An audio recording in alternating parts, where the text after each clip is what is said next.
Welcome to Democracy Now!, democracynow.org. We're broadcasting from the UN Climate Summit in Baku, Azerbaijan. Azerbaijan's delegation to the COP29 United Nations Climate Summit has released the latest draft of a climate financing deal calling for the delivery of $1.3 trillion per year by 2035. But the text only calls on wealthier, more polluting countries to pay $250 billion per year to poorer nations bearing the brunt of the crisis. The group War on Want called the latest draft an insult, adding it's, quote, nowhere near the public grant-based climate finance the planet and people urgently need, unquote. Negotiations are expected to continue through the weekend. We'll have the latest from right here at COP29 after headlines. In Gaza, Israel's deadly attacks are continuing a day after the ICC issued historic arrest warrants for the Israeli Prime Minister Benjamin Netanyahu and former Defense Minister Yoav Gallant.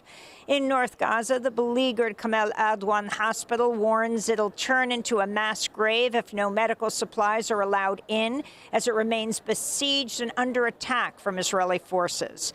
In Gaza City, rescuers searched the rubble today after at least 20 Palestinians, including children, were killed in an Israeli airstrike on a building housing displaced families. This building has been hit three times, and every time people were massacred. Most of it was gone. Nobody was left. All of them are martyred today. A whole family lays here. A whole family has been wiped away. I swear to God, the whole family is wiped from the civil registry because of you, Israel. You kill civilians. In southern Lebanon, an Israeli air attack has killed another 2 paramedics, adding to the more than 220 health workers who've been killed by Israel in Lebanon. Separately, an airstrike in Beirut's southern suburbs leveled at least one massive building earlier today.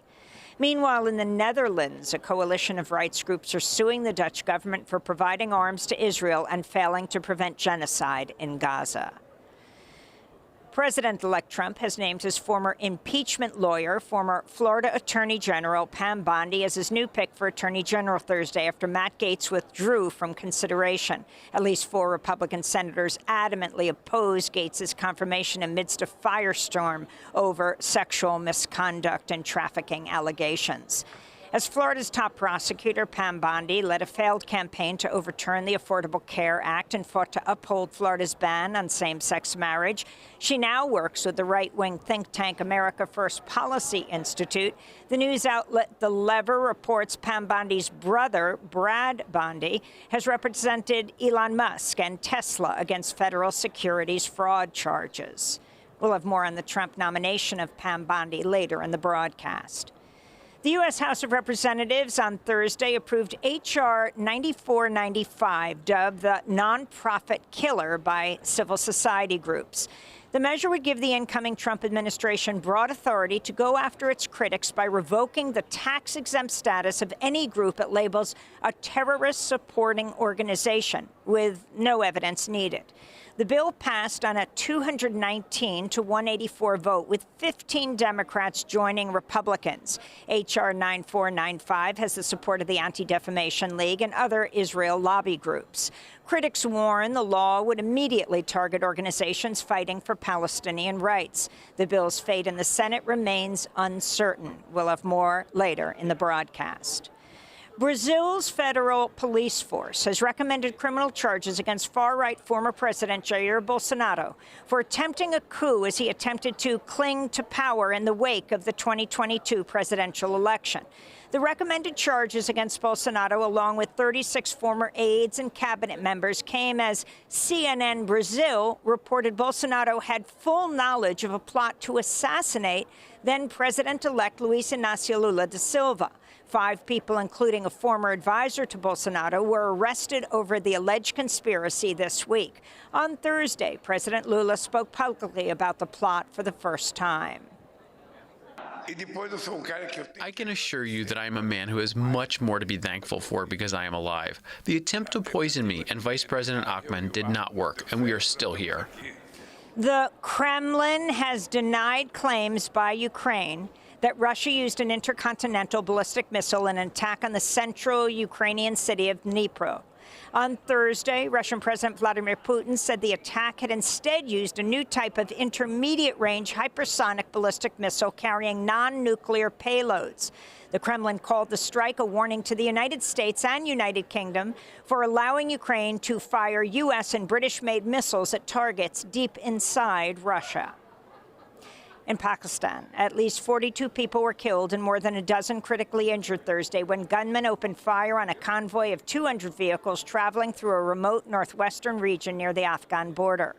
Witnesses say about 10 assailants appeared to target Shia Muslims, first attacking a police escort before firing indiscriminately on buses and cars.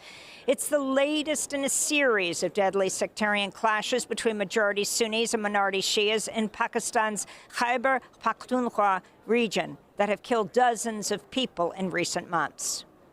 Back in the United States, federal prosecutors in Brooklyn have indicted India's wealthiest man, Gautam Adani, and several associates on multiple counts of fraud under the Foreign Corrupt Practices Act, a U.S. anti-bribery law.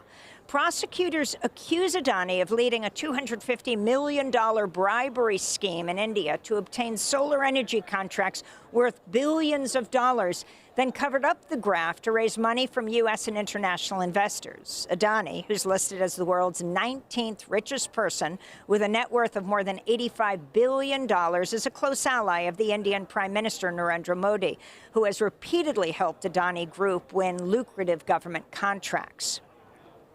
Over 200 New Yorkers, including activists, union members, and elected leaders, gathered to call on New York Governor Kathy Hochul and the New York Power Authority to build 15 gigawatts of renewable energy. New York has proposed building just 3.5 gigawatts of renewable energy. This is Delorne Mamoran of South Bronx Unite. 2025 is coming, and the world is literally on fire. Brush fires everywhere. The Bronx has the highest brush fires in the past 2 weeks. And we have a Democratic governor and a Democratic majority in Albany. This is not the time to slow down on reforms. 15 gigawatts is possible. New York City Assembly member and mayoral candidate Zoran Mamdani warned New York Governor Hochul is legally bound to fulfill New York's climate goals as laid out in the Build Public Renewables Act. If you want to know how we can defeat the Donald Trump far-right movement, it's by showing that we actually have a workable alternative. Woo! Because if working class people can't breathe the air, if they can't afford to live in the city they call home because they can't find a union job, and if they look around at their favorite parks being on fire, why would they trust us? In Kansas City, Missouri, community members are calling for accountability after a 34-year-old mother, Maria Pike, and her 2-month-old daughter, Destiny Hope, were killed in an altercation with police where officers acknowledged they fired at least one shot. Their family members are demanding the release of body camera footage. And Palestinian-American poet Lena Khalaf Tufaha called on writers to use the power of words and their platforms to demand an end to genocide in Gaza as she accepted the National Book Award Wednesday for her poetry collection about Palestine called Something About Living.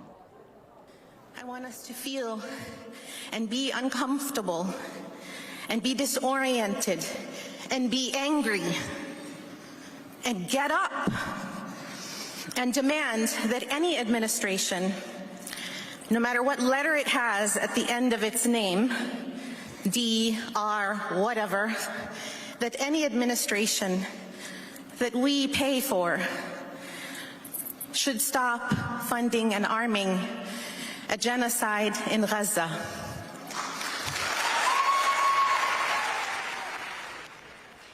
And those are some of the headlines. This is Democracy Now!, democracynow.org. I am Amy Goodman.